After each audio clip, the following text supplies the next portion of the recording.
Sa ito ang gusto namin malaman sa inyo mga kababayan. Si Pastor Kibuloy, kung gusto niyo ho ba siyang tumakbo bilang senador? Kasi para sa amin po, nakita ho kasi namin kung gaano niya pinaandar ang KOJC, kung paano niya inorganize. Ito ang perfect example ng napakagaling na mambabatas. Nakita niyo yung mga kanilang mga rules and regulations sa loob ng KOJC, kung paano nila pinatupad yon, kung paano naging systematic. Alam nyo, sa Pilipinas kasi napakaraming religious leader. Pero iba yung may gift of administration. Yung iba kasi gift of preaching. Magaling mag-preach. Kaya lang kita nyo, yung church nila, hindi ko naman sa nilalait, magaling nga sa preach, matalino nga, pero pagdating sa sistema, bagsak. Si Pastor Kibuloy, magaling na mag-preach, yung administration niya na the gift ay nagawa niya sa KOJC. Halimbawa, kaya nga 'di ba, kahit mismo yung presidente natin ngayon nabilib sa kanya nung dumalaw noong pa. Yes. Na at sinabing, bakit may ganito ka? Sabi lang ni Pastor pag walang korupsyon, ganito itsura. Tama 'yun. Kaya nga ngayon, kita niyo itsura ng KOJC. Mas marami pang hindi ko wala akong palalait sa iba, pero mas marami pa pong malalaking relihiyon diyan. Pero bakit hindi ganoon ka-organisado? Kasi hindi gift nung kanilang leader yung administration. Mahirap po 'yan. When you say administration gift, kitang-kita ko kay pastor 'yan. Kung paano sila organisado, kung paano na i-implement yung law. Madali kasing gumawa ng batas Madaling pero kung i-implement mo yung regulation mismo sa ibaba, napakahirap po niya. Nagawa ho ni pastor yon. Meron pong resibo si pastor. Para sa akin may resibo po siya na sa tingin ko, more than enough para po siya ma-qualify na maging senador. Ano sa tingin nyo? Coach Oli. Sa akin, tama dyan. Kasi si Banat Bay, sabi niya may resibo. At yan po dapat ang hinahanap natin sa mga tatakbo, lalo na sa Senado Kasi national But anyway, kahit sa posisyon yan, kailangan may resibo. Huwag na po tayong boto doon sa mga trapo o mga datihang politiko na wala namang nagagawa. Lumalabas na lang pag-eleksyon. Sa madaling salita, walang resibo. Si Pastor Kibuloy, bagamat wala siyang resibo pa talaga, kung pag-uusapan ay politika sa posisyon. Pero involved na pa siya sa politika. At alam natin malapit siya kay PRRD. At ang ganda ng nagawa niya, yung sistema sa KOJC, ultimo mga bulaklak dyan, naka-atensyon. Talagang parang sila nakapila.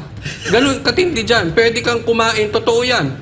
Bago dumating yung mga dyan, bako saan na naman ako mapunta. Pwede kang kumain dyan sa banyo. Ganun po kalinis etong si Pastor Kibuloy. Kaya sabi ko, kailangan natin yung mga bagong papasok sa politika pero may background na. Just like Pastor Kibuloy, Attorney Jimmy Bondoc, yung mga ganyan. Yung talagang alam natin, yung karakter, solido. At may napatunayan na. Ang dami na pong napatunayan ni Pastor Kibuloy. Tumutulong siya kahit hindi siya politiko. Isipin mo, kung dati na siyang maraming natutulungan, mas marami pa siyang matutulungan ngayon kung sakali siya ay maupong senador. At lalo na, yan ang sinasabi ko, isa pa. Kulang po tayo Kulang tayo sa numero.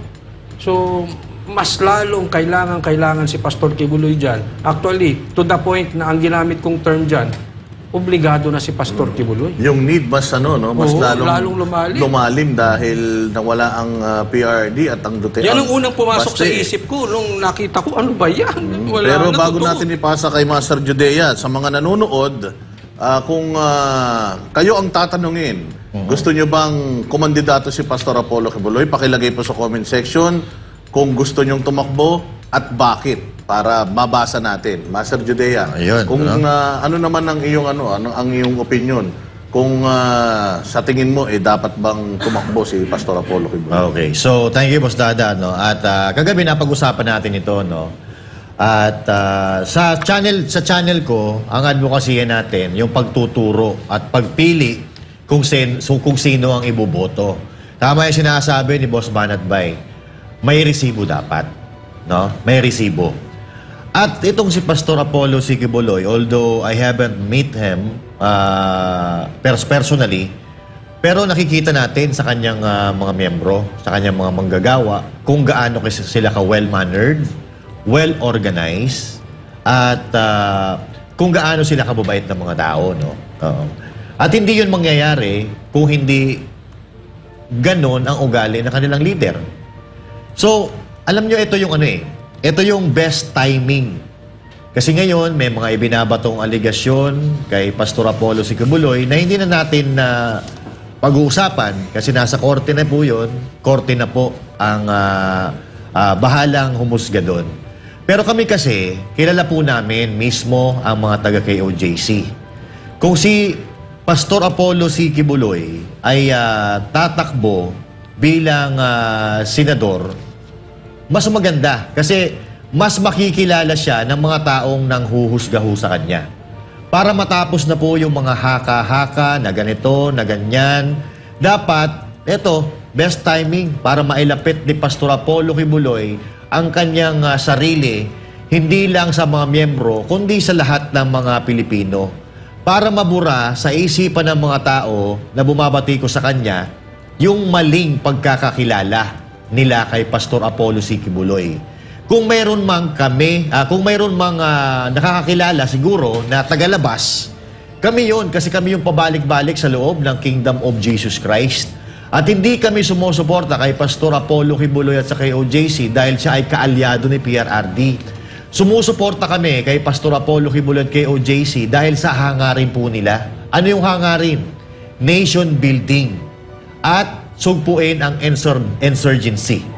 Alam nyo ba na si Pastor Apollo Quiboloy together with KOJC ay gumastos ng bilyon-bilyon para sugpuin ang insurgency? So now, sino po na tao na hindi kabilang sa politika ang nakagawa nun? Walang iba kundi si Pastor Apollo C. Quiboloy. I think, mga kababayan, kailangan natin ng katulad ni Pastor Apollo C. Quiboloy sa national politics.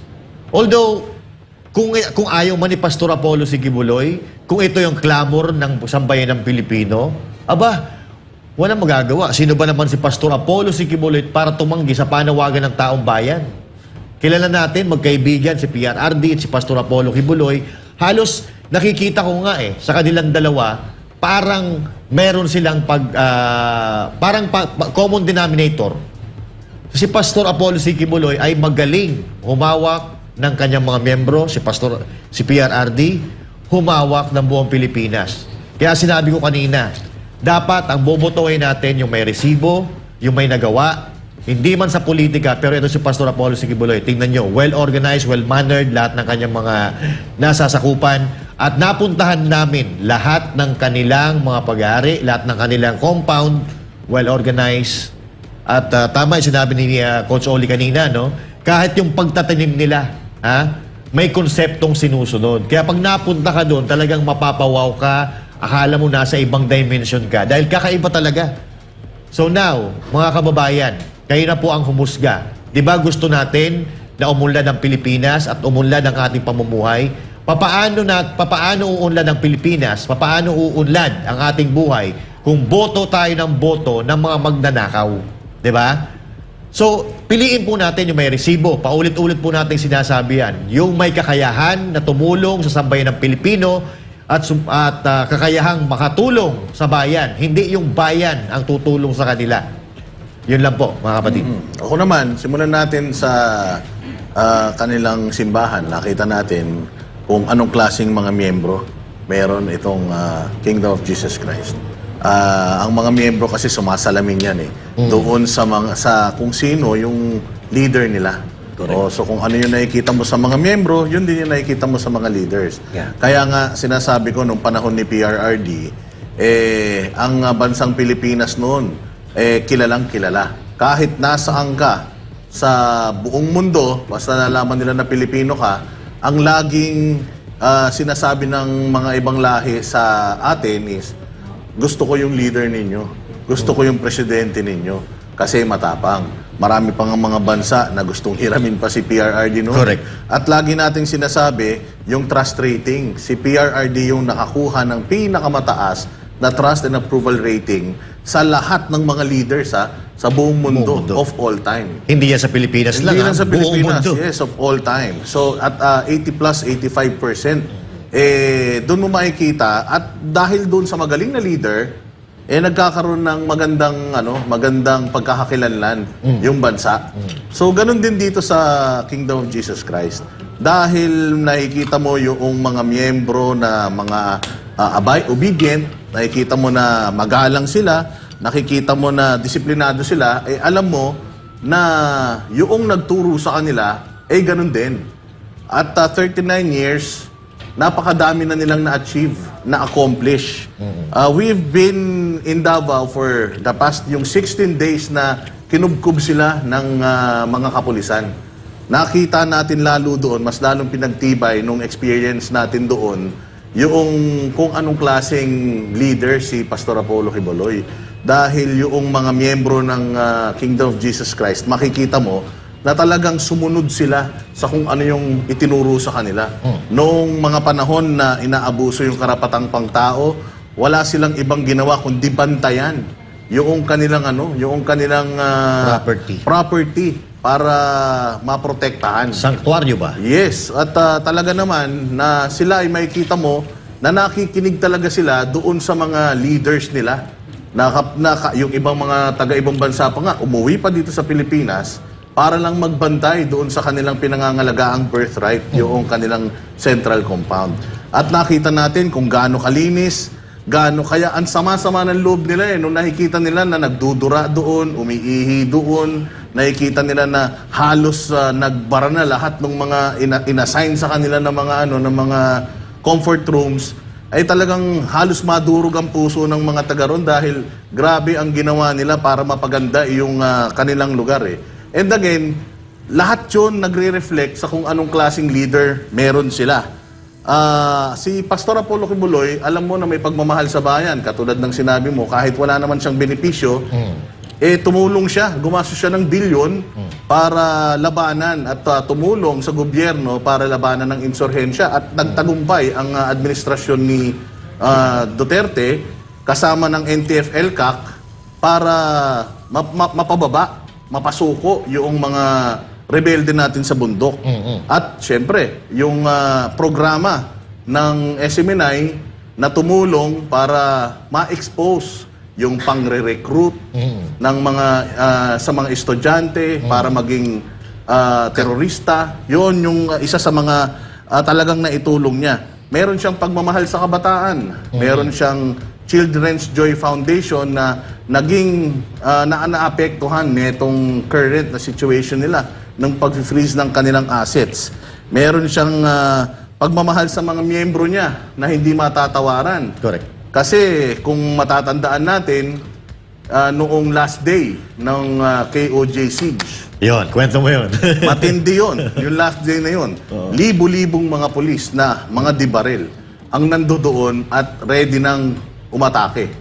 Pero dahil ayaw ni Pastor nang may masaktan dahil sa kanya, Lumabas siya. sumuko siya sa mga militar. ISAF. Oo, talagang yun yung nakita ko na mayroon talaga siyang pagmamahal sa mga miyembro niya. At kung sakaling siya ay palagay ko magiging isang senador, I am sure he will do the same. Kasi ginawa niya yan, Kumasdada, doon sa komunidad niya, no? So, hindi pa yon buong Pilipinas. Komunidad pala niya, what more pa kung buong Pilipinas ang pinag-uusapan. Ang makikita kong experience ni Pastor Apollo Quiboloy na magde-define sa kanya at masasabi natin na yun yung magiging isa sa mga driver para siya maging mabuting manglilingkod sa taong bayan. Yung naging biktima ka nung gobyerno na tinulungan mo. Yan.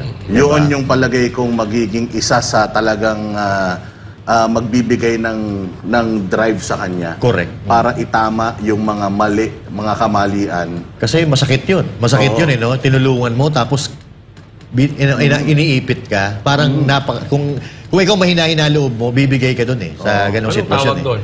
Traidor. Traidor. Manggagamit, walang Relax. utang na loob. Relax. Ito nga, alam mo, isa pang napakadaming magagandang katangian ni Pastor Kibuloy. Isa sa pinakamagandang katangian niya na sabi ko nga, this is the person na dapat iangat. Kasi parehong-pareho talaga kung ano yung kung paano ka-humble ang mga Duterte. Dito nakita natin kay Pastor Kibuloy.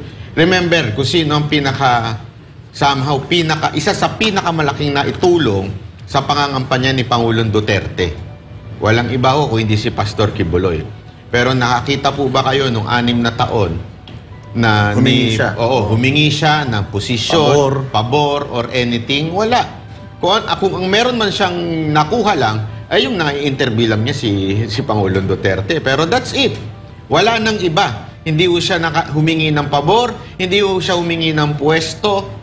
Ito yung taong hindi naghahangad ng pwesto para tumulong. Kaya minsan, tamaan na yung kung sino yung tatamaan, nabibwisit ako doon sa mga Pilipino na kakandidato sasabihin gustong tumulong. Gunggong ba kayo? Pwede makayong tumulong ng walang pwesto Correct. Bakit kailangan ninyo mapwesto para tumulong? Saan nakasulat yan? Wala naman sa kasulatan niya na kailangan mong maging ganito para makatulong ka. Ang daming halimbawa dyan na mga taong nakatulong nang wala sa posisyon. Di ba? Yung mismong si Pastor, ang buong KOJC, ang daming natulungan yan nang wala sa posisyon. Ang daming kaya nga umunlad yung mga buhay ng mga kababayan natin sa Davao. Tinulungan ng KOJC at ni Pastor. Hindi naman sila nasa posisyon nun. So, kalokohan po para sa akin. Pasensya na po doon sa mga laging bukang bibig, gusto kong tumulong, kaya ako kumandidato. Pambira kayo. Hindi naman sana kaya lang, kalokohan ho yun. Kung gusto nyong, maaring iba, maggawa kayo ng ibang dahilan. Huwag yung para tumulong.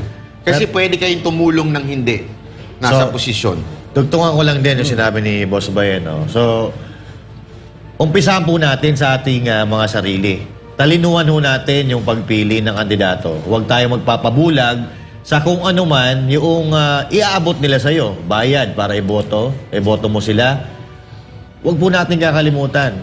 Yung binibigay nila sa inyo, hindi naman galing sa sariling bulsa po nila yan. Isipin po natin kung sino, or piliin natin kung sino ang makapagbibigay ng magandang serbisyo sa'yo at sa bayan mo. Hindi yung nasisilaw sa pera ng gobyerno. Kasi sa panahon ngayon, marami pong ganyan. So ito, etong si Pastor Apollo Kibuloy, wala pa man yan sa politika, marami nang natulungan. Biruin mo, ikaw magpagawa ka ng kalsada sa isang komunidad na hindi mo kaano-ano. Diba? Doon sa Davao, nakita natin yung kalsada na yun, napakaganda, papunta doon sa bundok. At pinagawa yun ni Pastor Apollo Kibuloy nang walang kapalit.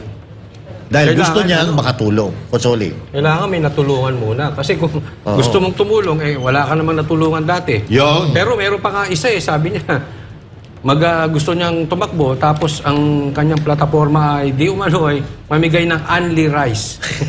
Ano ba yun? Napakasuplado mo sa mga pumupunta at nagpapapicture dyan. Ngayon, tatakbo-takbo ka. Bigla kang babait Asikasuhin mo muna yung mga nagpapapicture dyan. Pero alam nyo kung sinong gusto ko makita bukas sa Manila Hotel? Sino yan? Si Atty. Torion. Yun. Pag nakita ko si Atty. Torion doon, baka siya ang magfa-file o ipagfa-file niya si Pastor Kibuloy. Yawn. Nag-file na ba si Nag-file na? No, Si Oo, nag-file na. Alam nyo, ang gusto niyang palabasin doon yung yung gano'n gusto niyang gayahin Pero hindi sa kanya bagay. Ano mo bas? Pero ang dami nagko-comment sa akin we cannot blame the people. Kasi sasabi nila sintu-sintu, parang sintu. Hindi, sabi ko hindi sintu-sintu. Ano lang naman, nag-try lang naman siyang nag-try lang siyang Millennial, di ba? masa. Pero Hippie. hindi nga lang siya, hindi nga lang siya, alam mo na, hindi nga lang bagay. Yeah. May binabagayan kasi. Ang pangit doon, ang gusto niyang palabasin yun. Pero eto, napakadaming kung alam nyo kung ano tayo, kung tayo ay magkokomento, magkukwento tungkol kay Pastor Apollo Kibuloy, alam ninyo, hindi matatapos tong isang buong araw. Sa dami ng mga kwentong narinig natin mismo galing sa mga taga KOJC.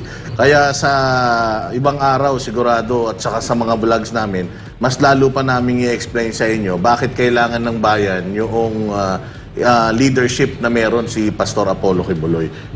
Dito nga sa comment section, nako po, umaapaw ang talagang yes, lahat sila yes kay Pastor Apollo Kibuloy na Nakikita tumakbo. natin. May isang araw pa naman, malay naman natin, ma-convince natin, hindi ba si Pastor Apollo? Bisaya in Berlin, Nisyosa, Elsie Tamada, Fe Baguio, big yes to Pastor Kibuloy, si Just Marilyn, yes na yes. Ayan, talagang napakarami. Umaapaw Alam mo, dito sa Boss comment Dadan, section. natanong ko si Pastor Kibuloy niyan eh. Kasi nung the last time na nagpunta tayo doon na na-meet natin siya, wala pa siyang warrant noon. Yun yung huling inikot niya tayo sa compound eh. Sinamahan niya tayong ikot, magtik na nga tayo magkandalate-late sa airport kasi kasama siya doon. Last minute, nagano siya na, oy, samahan ko kayo, ikot tayo. Pinakita niya yung sistema, lahat doon nakaano, mga videos, lahat. Tapos, nung hinatid niya na tayo sa van para pumunta tayo pabalik punta sa airport, pabalik na Manila, tinanong ko siya dyan, Pastor Kibuloy, suportahan ka namin pag tatakbo kang senador. Sana tumakbo ka. Tinanong ko na siya that early. Ang sagot niya, smile. Wala. Basta, yun lang. Palaisipan hanggang ngayon. Ano kaya ibig sabihin ng smile? May nabasa akong comment eh. Sabi ni PRD, nung nakaraang press con niya, wag na siyang tumakbo. Yan ang sabi ni PRD. Pero, nung unang punta namin sa Kingdom of Jesus Christ, alam natin yung tayong tatlo kasi si Master Judea wala pa nun eh. Nung unang punta natin sa KOJC, nung kinausap natin, silang dalawa, hindi ba parang ang gusto pa nga ni PRD na kung siya daw papipiliin ng presidente, gusto niya si Pastor Apollo Kibuloy yung maging presidente. Kinuwento nga ni Pastor Apollo Kibuloy, kasi si Pastor ayaw niya, syempre. Pero sabi ni PRD, with what happened, yung ginawa niya sa KOJC, kung kaya niyang gawin, nandito rin sa Pilipinas yun eh. Parehas na hangin, parehas na pagkain lang kinakain, pero bakit may ganung kaunlad na isang lugar sa Pilipinas, samantalang yung Pilipinas mismo, mahirap. Ang ganda ng kwento sa atin ni Pastor Apollo Kibuloy nun kung ano ang gusto niyang gawin sa Pilipinas. Paano ba? Baka naaalala mo pa yun. Oo. Pero alam mo, gusto ko lang emphasize yung sinabi ni Coach Oli. Tama yung sinabi niya dun sa kung hindi ka pa tumulong, paano mo masasabing gusto mong tumulong pag kaya ka tumatakbo?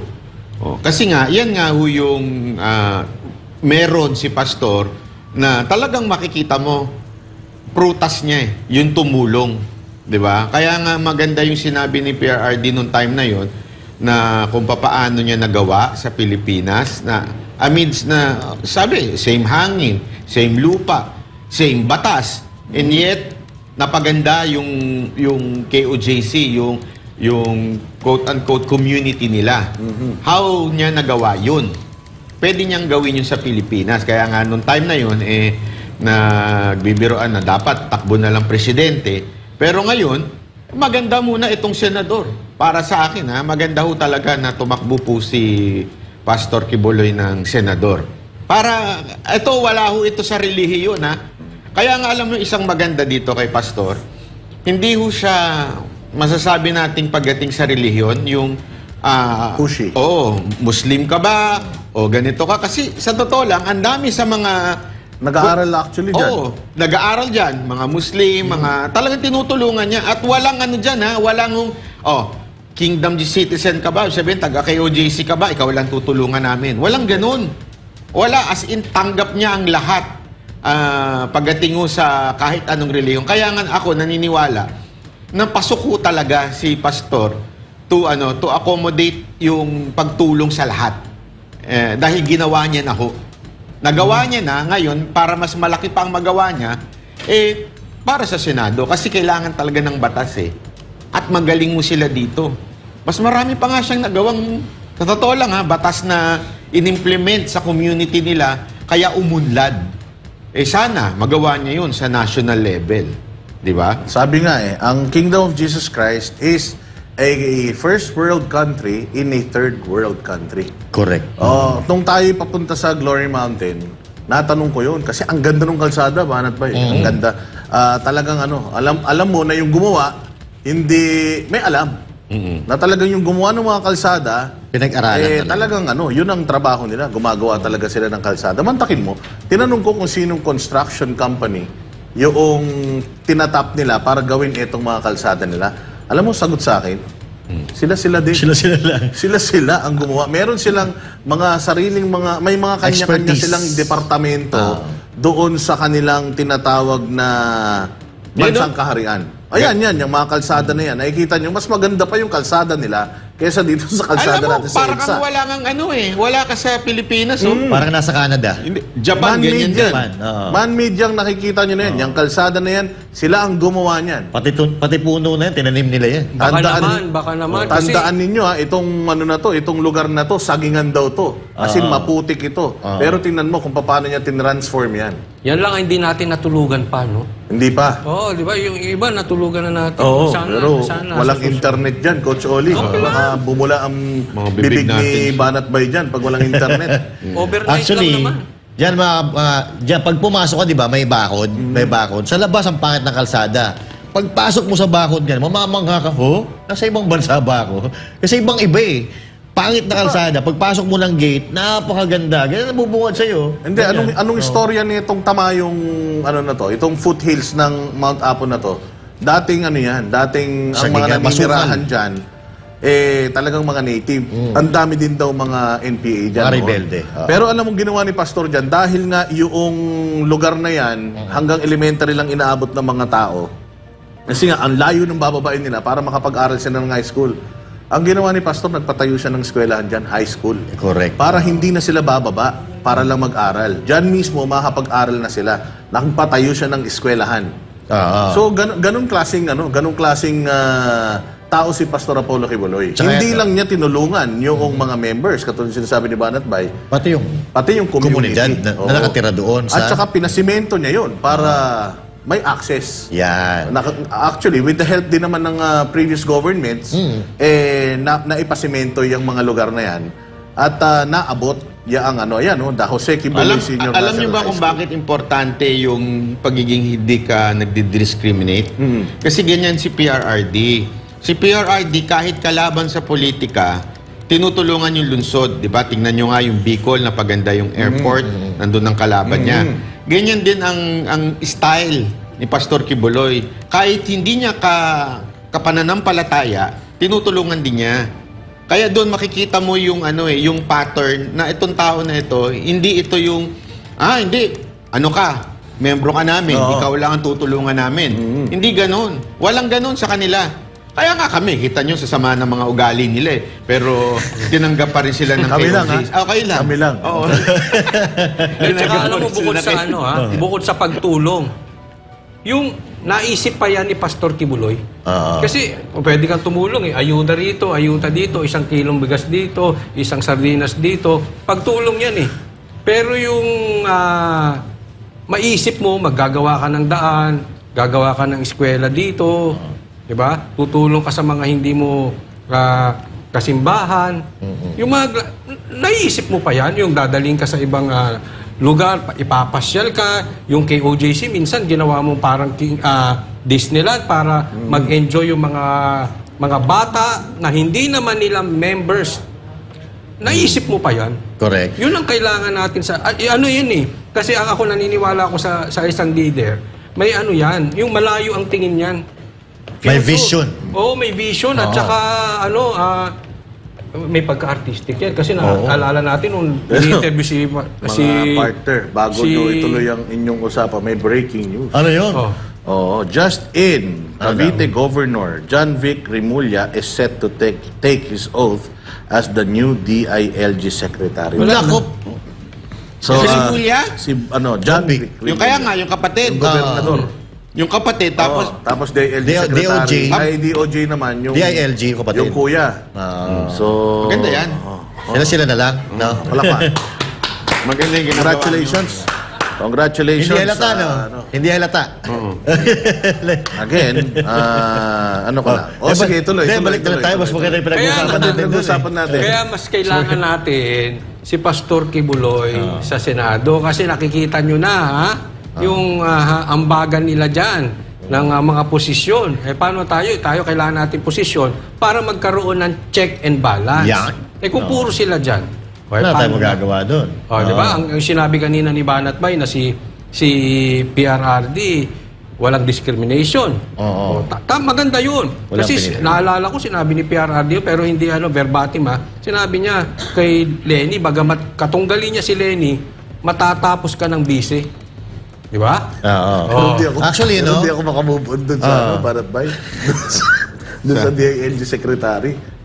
Si Governor John Vic Rimulya, di ako makamove on. Medyo nagwawala din yung comment section. Kasi tawan-tawan rin sila. Kasi, Pero wala tayong magawa. Sobrang naman kasi yun. Magkapatid, kunin mo sa gabinete. My Parang goodness. Tulfo, mga Rimulya, sila na bago. sila na lang. Ewan ko ba. But Huwag anyways, natin pag-usapan yan. nag-withdraw na si Governor John Vic ng kanyang candidacy. So, sino kaya ang tatakbong gobernador sa baka yung Rimulya na reporter? Ay, malamang sa alamang. Kasi hindi yung naman anak. bibitawan yan. But anyway, Yung anak naman. Pwede. Hindi, tsaka basta balik tayo kay Pastor nakakauba yan mga ganyang Hindi, usapan. kasi alam nyo, isang bagay, di ba, na meron to si Pastor, hindi lang yung title. Yan. Alam mo yun, sabi ko nga sa inyo, wala ho yan Tandaan ninyo, mga kababayan, we're not supporting Pastor Kibuloy because of the faith o yung belief ng KOJC. It's not that. It's the fruit. That's why we're supporting Pastor Kibuloy, yung prutas. Kasi yung iba nga dyan, bishop pa nga ang pangalan Ano prutas? Wala. Dila. Ganon, di ba? Ano prutas? Ang ganda. Hey! Hindi, meron Rolex. Mercedes-Benz. Diba? At saka kung ano-anong magagandang... hindi kasi kino-compare nila Nagagalit sila bakit si Bishop daw ginaganto natin. Kung magarbo man si Pastor, tulad na may jet, may helicopter, may mga ginagamit yun for the ministry. Yes. Yan. Hindi yung relo, gagamitin mo for the ministry yung relo, pare-pareho lang naman ang oras dyan Yan. Nagbago ba oras pag Rolex? Oy, wag Hindi. ka. Oh. Naka-G-Shock na siya ngayon. Ay, pinalit nahiya pa, Tsaka, hindi pera ng gobyerno yung ginagastos ng KOJC. Oo. Pera sarili ng pera. At ito, So, para mo sinasabing pera ng... Nako! hindi ko naman Yung sinasabi. pinabili ng Rolex? Ang sinasabi ko lang, yung fact. Pati yung Mercedes-Benz? yung sa KOJC, pera nila yun. Pero hindi ko alam kung saan galing yung pera nila. Yung pinabili Kasi ng Rolex. ang laki ng church nila. Oo, Nakita malaki mo na din. ba? Oo. Mas Ilang- madami pa yung estudyante Ilang Naku po, members? ng eskwelahan namin Nakita ko, ayaw pakita yung likod kasi 15 lang Wala. daw yung nanonood 15. As in, puro, pagkat binilang mo, siguro mas marami madami pa tayo dito. Mas marami pa tayo dito membro. The rest, yung choir. At saka yung mga amuyong niya sa stage. Walang yan. Saan kukuha ng tights yun? Hindi, eto saan kukuha ng tights yun? Sa ano? Sa kanila. Sa Ilan lang sila? barrel. Sabihin mo na 100 sila. Yung tights doon, walang pambili ng Rolex. Yan. Wala akong sinabi kung sino yun Oo. Kaya napaka-importante, talinuhan natin ang pagpili. Kahit dyan sa inyo, sa lokal. Umpisahan natin sa barangay kagawad, kapitan. Piliin natin yung walang pinipili. Di ba? Katulad dito, si Pangulong Duterte, si Pastor Apollo Kibuloy, walang pinipili yan. Kung tutuusin, pwede nila sarilinin kung ano yung meron sila. Tama. Di ba? Pero, isinishare nila sa ibang tao na kahit Yes. hindi miyembro ng kanilang kongregasyon. Di ba? Sabi ko nga sa inyo, ganun kung dapat. Oo. kung itong KOJC, isara yung kanilang gate, which is dati naman daw, dati naman daw na excluded or secluded sila from yung totoong nangyayari sa labas. Magarbo ang kanilang pamumuhay kumpara sa mga nasa labas. Kaya nga si Pastor Apollo Kibuloy, nung nakita niya, nakakahiya naman na tayo, ang sarap-sarap ng buhay natin, ang ganda ng ating compound, tapos paglabas mo, katabi mo lang yung airport, bulok. Correct. Dali, breaking news, Breaking news. phone patch si Pastor Kibuloy. Oy, talaga, ito na. Ay, wala. Bawal pala. Pangarap lang. Pangarap lang. Naalala mo? Pastor, Ano baka ba yun? na pwede ma-interview ka. Kung sino man po yung nandyan.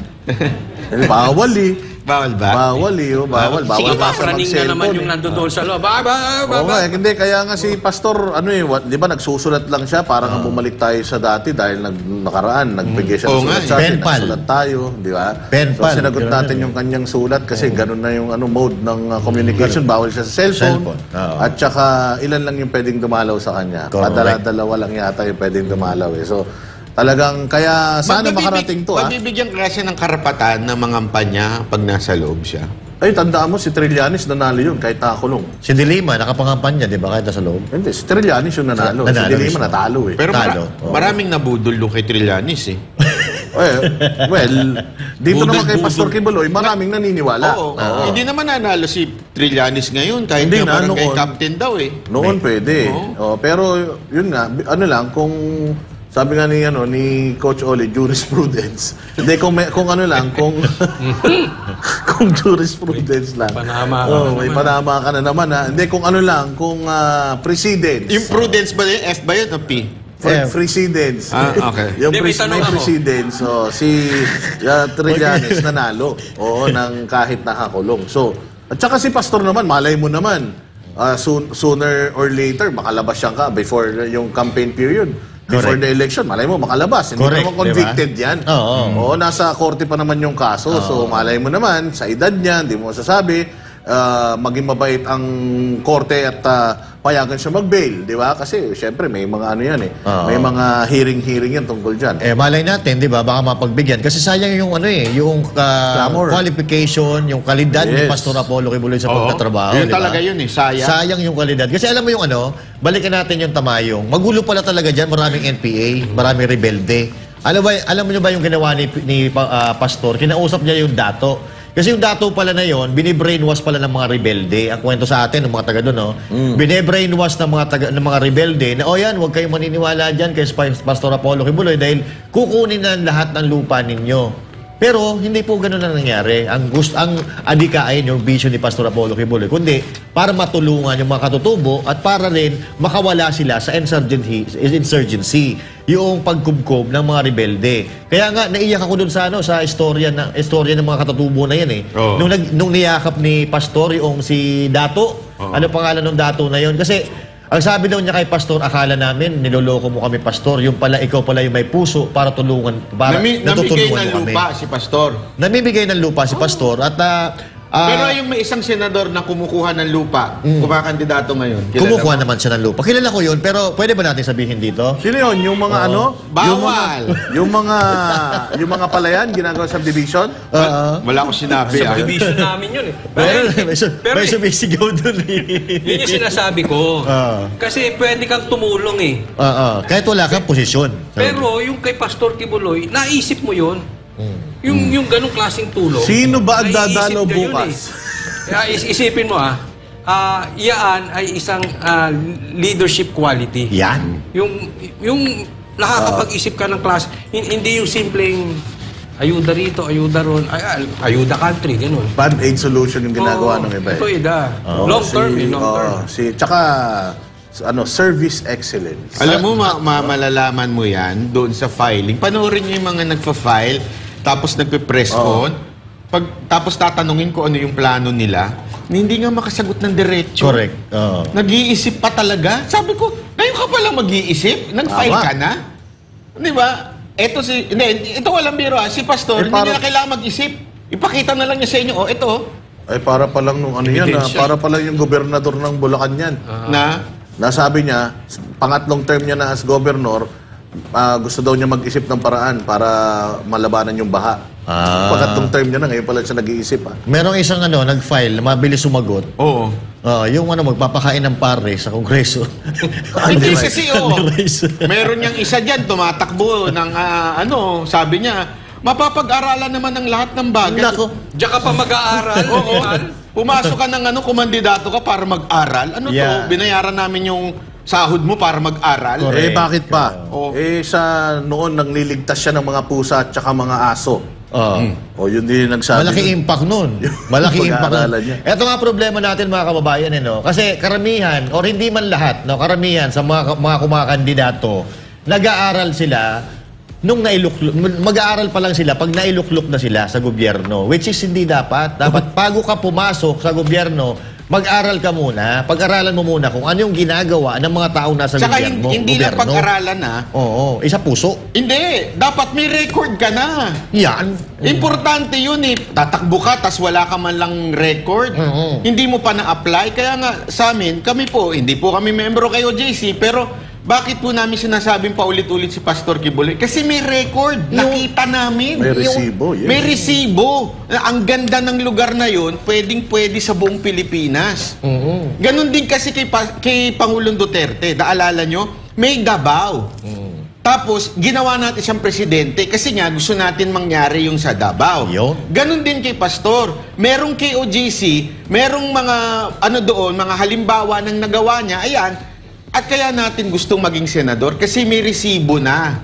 Hindi yung tatakbo ka, pag-aaralan. Anyway, marami naman akong abogado, mag-aaral, ay pambihira. Sana eskwelahan ng pinasok mo. Nag-file ka sana ng pagiging estudyante. Mag-aaral Hindi ka ng pala, no? kandidato. Correct. Ato po sa akin simple lang naman, simple. Pag ang kandidato ay nangako, tingnan nyo muna, itong pangako niya ba, nagawa niya na dati? Yun. Kasi hindi yan pwedeng mangangako tapos hindi niya nagawa dati. Pag nangako yan ang hindi niya nagawa dati, sinungaling yung animal na yan. Correct. Ganun kasimple yun. So dapat nagawa mo eh. Halimbawa, lalabanan ko adik. Lumabang ka ba sa adik o isa ka sa adik? Halimbawa lang po to ha. Wala tayong Lalabanan sa pinagbibintangan. pagbibenta. Oo, di ba? Ang dali. Mangangako ka ng ganun tapos hindi mo naman nagawa dati. No, yan. No. Magpa-practice ako Kaya pa rin. tuloy, may mga nagsabi pa dito, si Yorme, ganun din. Yan. Meron din siyang... Maynila na sa Oo, 3 taon. diba? Oo, naayos. Ibig sabihin, pwede. Kaya. May Oo. napatunayan. Nasa tao talaga, nasa leader talaga. Sana nga magkaroon talaga tayo eh. I mean, kami po, marami po kami nakikita na mga maaring tumulong, na nakatulong na ngayon, na kahit hindi ho masabi nating Duterte supporter, pero gusto namin dahil nga may natulungan namin, nagawa na sa bayan. Yan. Yun ang importante dito, di ba?